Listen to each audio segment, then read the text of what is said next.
नमस्कार, F&O junction में आपका स्वागत है। मैं हूं डिम्पी कालरा। तो अगला आधा घंटा हम वादा बाजार के कुछ एक ट्रेंडिंग स्टॉक्स के बारे में बातचीत करेंगे। बाजार में आज थोड़ी कमजोरी आपको फील हो रही होगी। भले आज इंडिया विक्स थोड़ा बड़ा है और ये 5-6% ऊपर है, लेकिन फिर भी आपको ऐसा फील हो रहा है कि आप बहुत क्रिटिकल रेंज को ब्रेक डाउन कर रहे हैं। असल में मार्केट के पास पहले 18,600, 400, 200 ये 3 चरणबद्ध तरीके से सपोर्ट थे।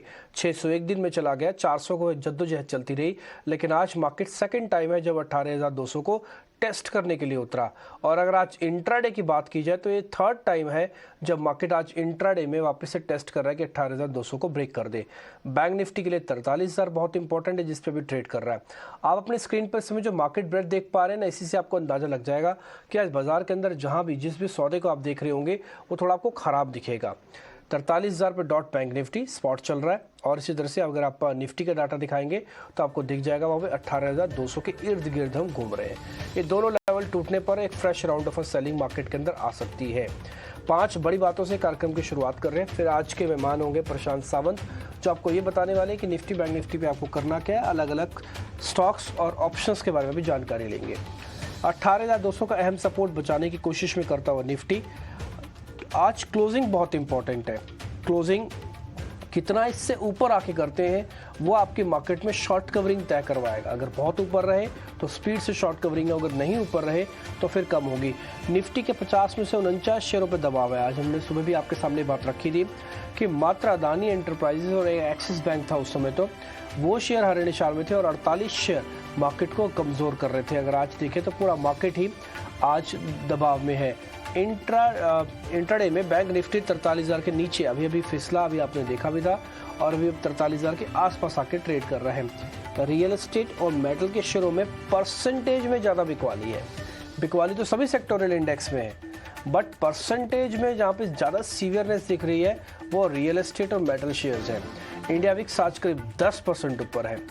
आपने रेयर देखा होगा इंडिया विक्स को 10% ऊपर होने में। आज हम 18,200 के 3 चरणबद्ध तरीकों में से लास्ट वाले को तोड़ रहे हैं, तो उसमें से आप 10% इंडिया विक्स को ऊपर देखेंगे। और यही बात मैं आपको कई दिनों से नोटिस करा था कि जब तक इंडिया विक्स में 10% की बढ़त नहीं आएगी, इस तरह का मार्केट आप नहीं देखेंगे जहां पर एकदम से सीवियरिटी या फिर एकदम से हर्षोल्लास बाजार के अंदर लौट आता है। खैर, आगे बढ़े। अब आज के मेहमान से हम जरा ये समझ लेते हैं कि उनका व्यू पॉइंट क्या है इंडेक्स को लेकर। 18,200 बचेगा कि नहीं बचेगा, गया तो कितना डीप लॉस होगा, और उसके बाद अगर पुल बैक आता है तो कितने चांसेस है पुल बैक आने के। प्रशांत सावंत इस बीच इन्हीं सभी सवालों का जवाब देने के लिए मेरे साथ जुड़ रहे हैं। प्रशांत जी, बहुत बहुत शुक्रिया, थैंक यू वेरी मच समय देने के लिए। ऐसा नहीं है कि आज बाजार गिर रहा है। बाजार आज गिर रहा है तो सारे इंडिकेटर्स के अकॉर्डिंग गिर रहा है। जैसे इंडिया विक्स 10% बढ़ा हुआ है, इससे पहले भी मार्केट चलता था तो विक्स वहीं खड़ा रहता था। तो आज एक अच्छा लीनियर, जिसे कहते हैं ना, सब कुछ कनेक्ट करके आपस में चलता हुआ गिर रहा है। आप सर ये बताइए 18,200 की इंपॉर्टेंस कितनी है, इसके तोड़ के नीचे बंद होने पर कितना बड़ा खतरा है, इसके आसपास बंद होने में कितनी खुशी है, और कितने चांसेस हैं कि पुल बैक हो जाएगा।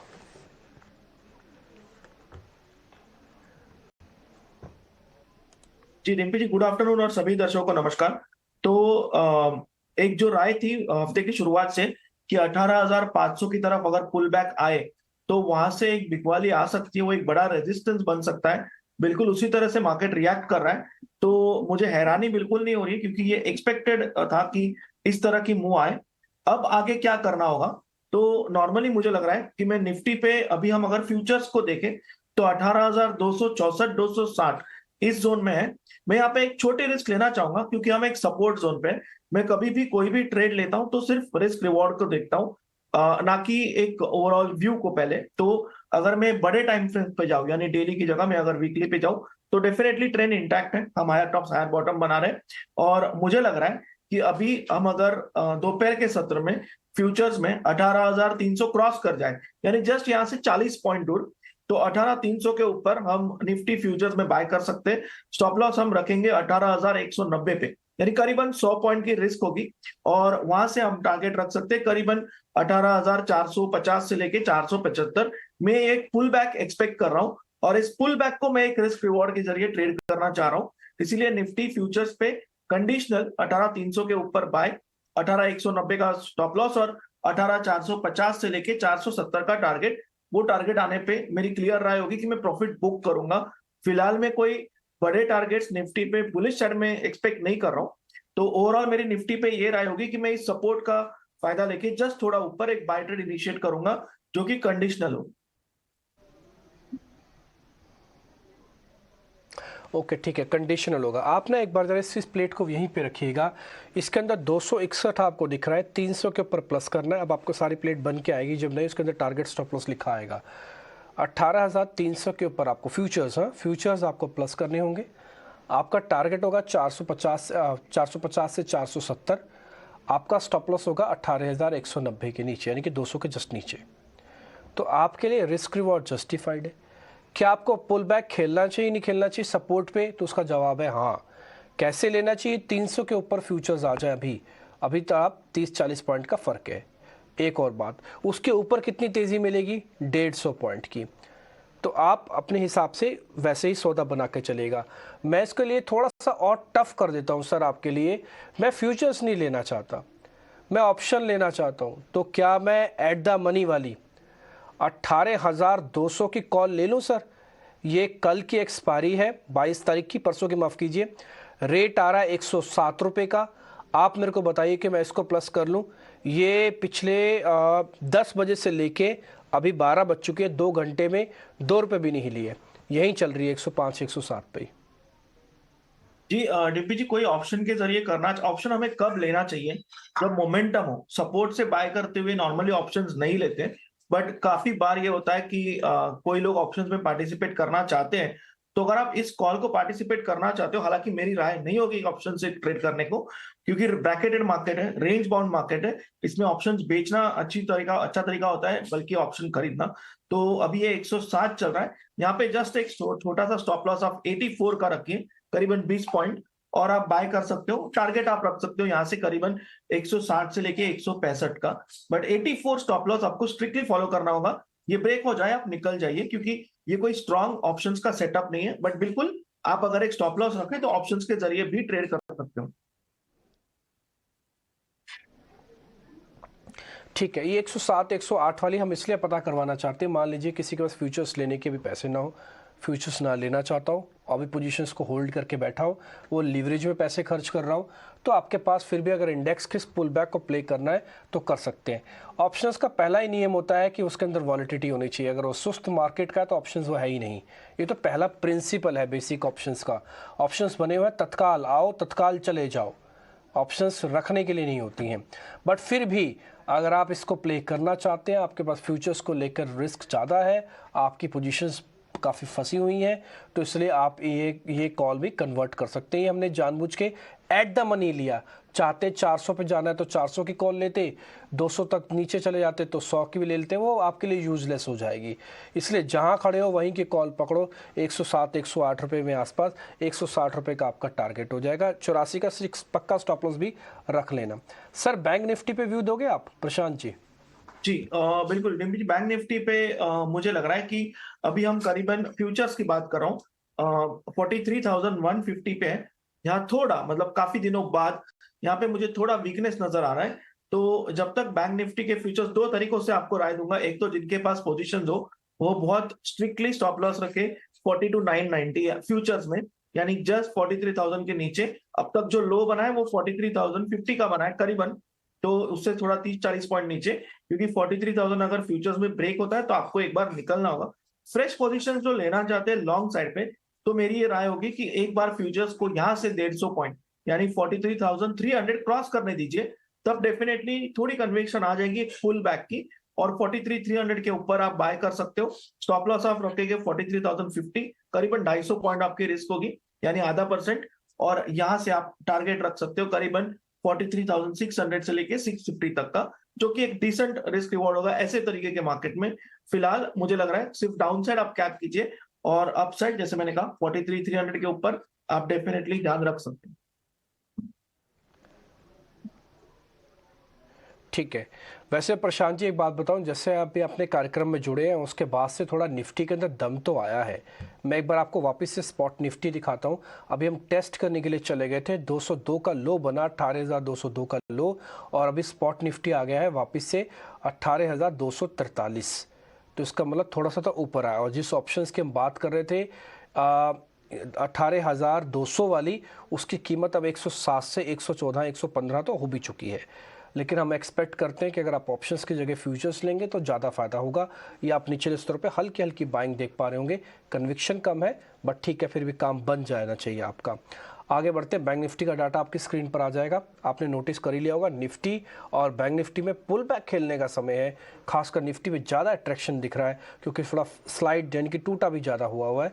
ये बैंक निफ्टी 43,600 और 43,000 नहीं टूटना चाहिए आपके लिए। अब आ जाते हैं सीधा सीधा स्टॉक्स पे। तो पहले तेज़ी वाले स्टॉक्स, आज तो छांटने भी नहीं पड़े, 2 ही शेयर थे, दोनों ही लेके आ रहे हैं आपके सामने।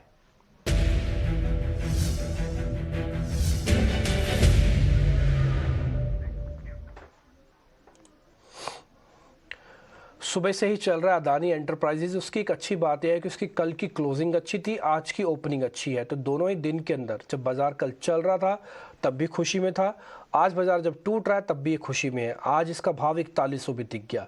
दूसरा हेवल्स, ये काफ़ी दिनों से पिटा हुआ शेयर था, आज अगर मार्केट के विपरीत होकर चल रहा है तो बड़ी हैरानी नहीं होनी चाहिए। दोनों शेयर्स को एक बार चेक कर लीजिए। हेवल्स के अंदर ताज़ा खरीदारी हुई है और अदानी एंटरप्राइजेस पे भी हुई है। दोनों का वॉल्यूम कम है बट जी डिम्पी जी, पहले अडानी एंटरप्राइज पे बात करूंगा। यहाँ पे मुझे लग रहा है कि एक मेक और ब्रेक लेवल के लिए स्टॉक तैयार हो रहा है, तो हम इसको एक स्टॉप लॉस रख के लॉन्ग साइड के लिए ट्रेड करेंगे। अभी करीबन अगर मैं देखूं तो 4,100 के करीब है। हम यहाँ पे 4,045 4,045 ऑलमोस्ट 1% का स्टॉप लॉस रखेंगे और वहां से टारगेट रखेंगे 4,225 का 4,225। ये अडानी एंटरप्राइज पे मेरी राय होगी। और जो नेक्स्ट स्टॉक आपने कहा हेवल्स, ये मुझे पोजिशनली बहुत स्ट्रांग लग रहा है और मुझे लग रहा है कि इसकी बेस बन चुकी है, क्योंकि जब मार्केट स्ट्रांग था तब ये काफी वीक था, कंसोलिडेट हो रहा था उसके बाद। अब मुझे लग रहा है कि ये एक्यूमुलेशन के बाद एक शायद अच्छे मुंह के लिए तैयार हो रहा है। 1170 पे ट्रेड कर रहा है। यहाँ पे हम स्टॉप लॉस रख सकते हैं 1145 का 1145। पोजिशनली हम होल्ड कर सकते हैं 1225 से लेके 1240 के टारगेट पे।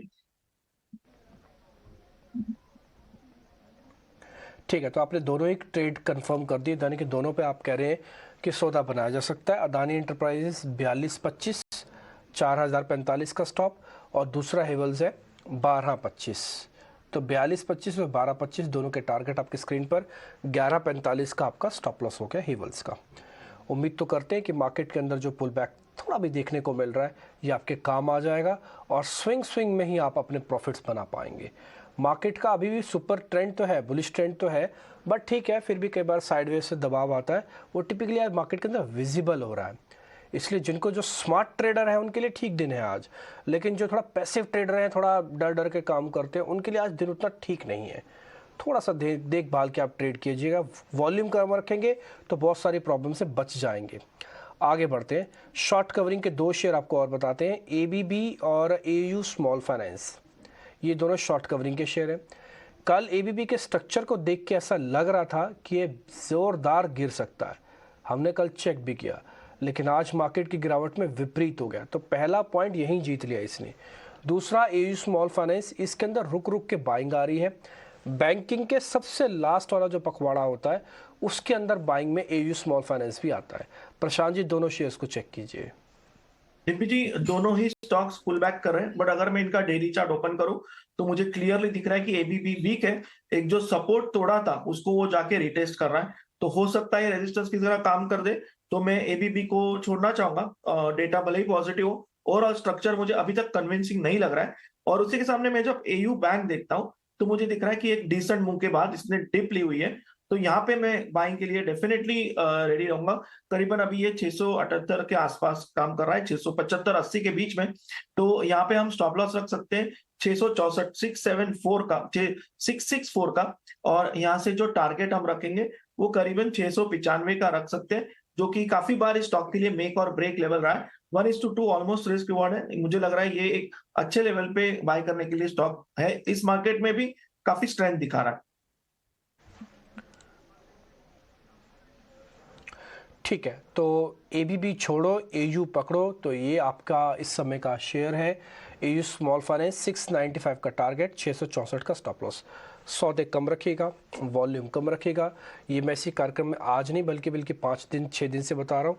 और शायद जिन्होंने ये चीज़ फॉलो करते हैं वो अपने ट्रेड को अच्छे से ग्रिप में भी रखते होंगे, ये चीज़ भी नोटिस करते होंगे। कई बार फील होता है कि हमने वो भी रख लिया होता, वो भी रख लिया होता तो शायद हमको फ़ायदा मिलता।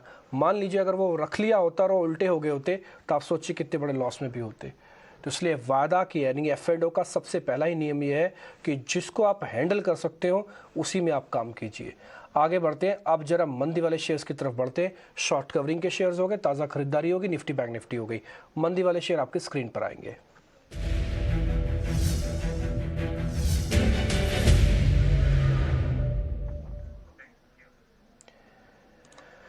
एक तो DLF टूट रहा है, रियल एस्टेट की आज थोड़ी खैर नहीं है। आज वो ज़्यादातर शेयर्स टूट रहे हैं, ऐसे शेयर्स भी टूट रहे हैं जो कि एक बेस बनाए हुए थे, जैसे कि DLF, जैसे कि गोदरेज प्रॉपर्टीज़। छोटे शेयर्स में तो जा ही नहीं रहा। सिटी यूनियन बैंक भी आज कमज़ोर है, ये भी 3% नीचे। ज़रा दोनों को चेक कीजिए सर, कितना बड़ा डैमेज है खासकर रियल एस्टेट काउंटर्स के लिए। जी डीपी जी, डीएलएफ ओवरऑल काफी वीक हो रहा है स्ट्रक्चर, और इसका जो अहम सपोर्ट था 385, वहीं पे ये ऑलमोस्ट छेड़खानी कर रहा है। तो मुझे लग रहा है कि हम एक छोटा रिस्क बेस्ड शॉट यहाँ पे ले सकते हैं। अभी मेरे हिसाब से हम 383 पे हैं, तो हम स्टॉप लॉस भी छोटा ही रखेंगे, ताकि अगर बाउंस आए, क्योंकि हम जस्ट सपोर्ट को ब्रेक कर रहे हैं, तो बड़े स्टॉप लॉस से शॉर्ट नहीं करेंगे, ताकि बाउंस आए तो भी हम छोटे रिस्क से बाहर हो जाए। मेरे हिसाब से हम यहाँ पे स्टॉप लॉस रखेंगे 388 का, 388, और टारगेट हम रखेंगे करीबन 370 का, 370 का। 370 अगर ये ब्रेक कर जाए तो इसका पूरा स्ट्रक्चर वीक हो जाएगा और शायद ज्यादा रिवॉर्ड मिल जाए, बट फिलहाल अपसाइड 3।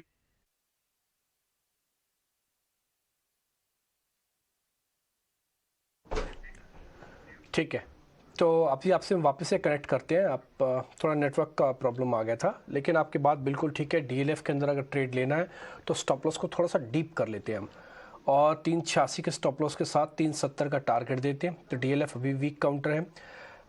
ये बात ठीक है कि DLF और गोदरेज अच्छे शेयर्स हैं, लेकिन ये बात भी उतनी ठीक है कि आज का जो नुकसान है वो थोड़ा ज़्यादा है। ये उम्मीद से ज़्यादा नुकसान आज रियल एस्टेट काउंटर्स को हुआ है।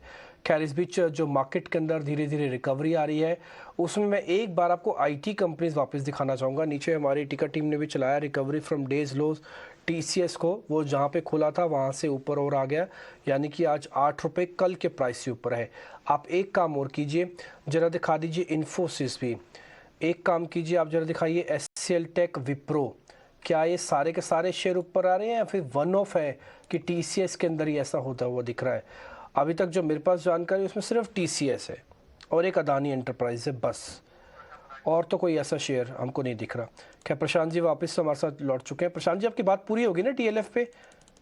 जी डिम्पी जी, मैं ये कह रहा था कि मैं कप को, यानी सिटी यूनियन बैंक को फिलहाल अवॉइड करूंगा। DLF के साथ शॉर्ट करना चाहूंगा, क्योंकि ये ऑलमोस्ट सपोर्ट ब्रेक करने की कोशिश कर रहा है। तो हम फिलहाल सिटी यूनियन बैंक को छोड़ के DLF को शॉर्ट करेंगे। ठीक है, मैं अनवाइंडिंग के शेयर्स पे भी जा नहीं रहा। पहले मैं ज़रा तेज़ी वाले शेयर से ज़रा कंप्लीट कर लूँ आपसे, क्योंकि इसी मार्केट के मोमेंटम में कहीं शेयर का प्राइस पीछे ना छूट जाए। उसमें हमने 2 शेयर निकाले हैं सर, एक तो इंडियाबुल हाउसिंग है और दूसरा Indigo. Indiabulls housing F&O ban में है, लेकिन अच्छी बात है डेली चार्ट्स पे भी 200 दिन की एवरेज के ऊपर है। चलेगा? कितना ट्रस्ट करें सर इंडियाबुल हाउसिंग पे? डिम्पी जी, पहले बात इंडिगो की करूंगा, क्योंकि एक्चुअली इंडिगो मेरे आज लिस्ट में था, और शो की शुरुआत से लेके अभी तक वो ऑलमोस्ट 1% तो चल चुका है जहां मैं ट्रैक कर रहा था। तो मैंने तभी जो स्टॉप लॉस देखा था वो 2020 तभी ये 2040 के आसपास था, और मेरा टारगेट था 2090। अभी ऑलमोस्ट 2070-71 तो आ ही चुका है, बट इस लेवल पे भी हम थोड़ा स्टॉप लॉस और टारगेट चेंज करके पार्टिसिपेट करेंगे। तो अभी जो स्टॉप लॉस है हम फिलहाल रखेंगे इसको 2035 पे, 2035, और टारगेट यहां से रखेंगे 2120 का, 2120।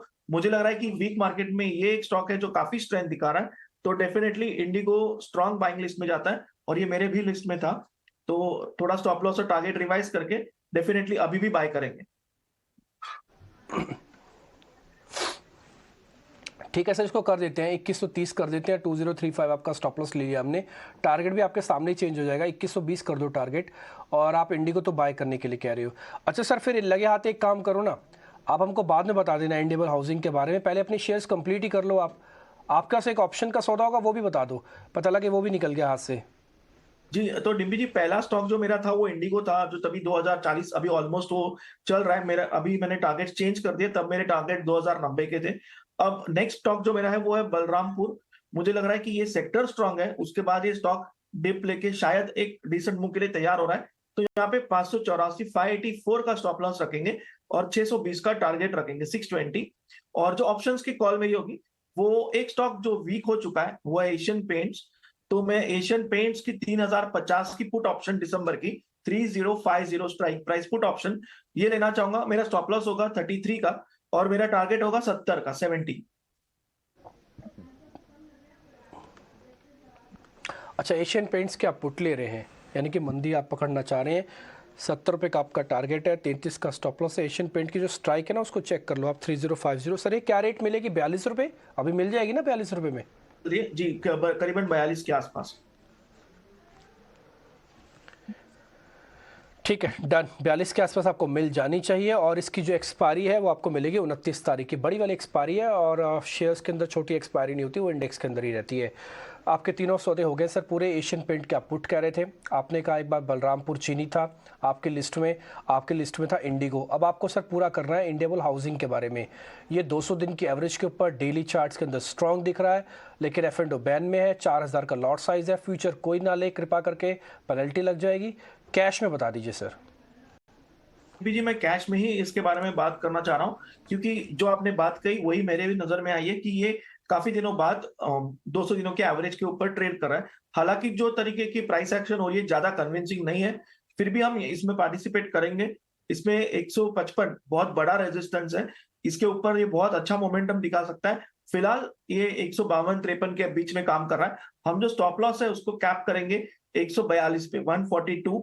और क्योंकि स्पॉट में हम इसको closing basis stop loss follow करेंगे, 142 के नीचे क्लोज हो जाए तो निकल जाएंगे। और जो टारगेट यहां से मैं देख रहा हूँ वो 155 क्रॉस होने पे स्ट्रेट में देख रहा हूँ, ये स्टॉक 170 से लेके 175 के टारगेट्स भी देख सकता है। ओके ठीक है, यानी कि रख लेना, कोई दिक्कत तो नहीं ना सर? फिर इसको कैश में रखें, 2000, 1000, 3000, 5000, जिसकी जैसी कैपेसिटी। ठीक है, डन। 142 रुपये का लगाइए इसमें स्टॉप लॉस, 155 पहला टारगेट, वो तो आ ही जाएगा जल्दी, मेरे को लग रहा है पुल बैक में आ जाएगा। और 170 आपके लिए दूसरा टारगेट हो सकता है, इस पर ध्यान रखिएगा। मैं आपको दो चीज़ नोटिस फिर से करवाऊंगा। एक बार निफ्टी आप जरा वापस से चेक कीजिए। निफ्टी स्पॉट करीब 60 पॉइंट ऊपर है, जहाँ से हमने चर्चा की शुरुआत की थी। इसी कार्यक्रम में 202 का लो लगा था निफ्टी का, 18,202 का। अभी निफ्टी चल रहा है 260 पे, स्पॉट निफ्टी, तो अच्छी रिकवरी आई है। दूसरा एक ऑप्शन हमने आपको बताया था 18,200 वाली कॉल का, 112 रुपये, 107 रुपये था, अभी चल रहा है 122 रुपये के आसपास का। ये ऑप्शंस आपके सामने हमने नोटिस करवा दिया था कि इस पे ध्यान रखिएगा। प्रशांत जी भी कह रहे थे कि ठीक है, आप अगर ऑप्शन लेना चाहते हो तो ले लो। और अलग अलग स्टॉक्स में मोमेंटम आपने देख ही लिया है। अब मेरे पास एक और कैटेगरी भी है, बस मेरे को जरा और चेक करना है, वह मंदी वाले। सर एक यूपीएल और पिरामिल को जल्दी से चेक करके बता दो, ये कितने मुश्किल वाले दौर से गुजर रहे हैं और टूटेंगे क्या? जी, डीपी जी, पिरामल थोड़ा सा मुझे लग रहा है कि सपोर्ट के नजदीक आ रहा है, but UPL definitely structurally weak हो चुका है। और मैं जैसे इसको देख रहा हूँ, मुझे दिख रहा है कि ये 750 के लेवल को भी ब्रेक करने की कोशिश कर रहा है। तो मेरे हिसाब से हम यहाँ पे एक शॉर्ट ट्रेड ले सकते हैं। और जो स्टॉप लॉस हम रखेंगे वो रखेंगे 758 का, 758 का। और टारगेट यहाँ से जो रखेंगे वो रखेंगे हम 735 का, टारगेट 735। और टारगेट 2 जो होगा वो 725 का होगा। अगर स्टॉक को आप देखो तो 720-25 स्टॉक के लिए बड़ा सपोर्ट है, तो मुझे लग रहा है वहां तक ये जा सकता है। तो 9 पॉइंट के स्टॉप लॉस के सामने अगर वो टारगेट मिल जाए तो रिस्क रिवॉर्ड बहुत बेहतरीन हो जाएगा, तो यूपीएल को शॉर्ट कर सकते हैं। ओके ठीक है, यूपीएल को शॉर्ट कर सकते हैं हम, ज़्यादा सौदे पे चर्चा नहीं करेंगे। अब तक मंदी तेज़ी दोनों तरह के ट्रेड हमने रख लिए हैं और आपको मूड और माहौल भी मार्केट का मोटा मोटी बता ही दिया है। प्रशांत जी बहुत बहुत शुक्रिया, थैंक यू वेरी मच, आज समय देने के लिए, बताने के लिए अलग अलग ट्रेड में क्या करें। उम्मीद करते हैं आज के जो सौदे डिस्कस हुए हैं पक्के ट्रेड है और आपको बेनिफिट अच्छा मिलेगा। खासकर हमको लग रहा है कि इंडेक्स का बेनिफिट आपके हक में जल्दी आ सकता है। बहुत शुक्रिया sir, thank you very much आज समय देने के लिए। फिलहाल इस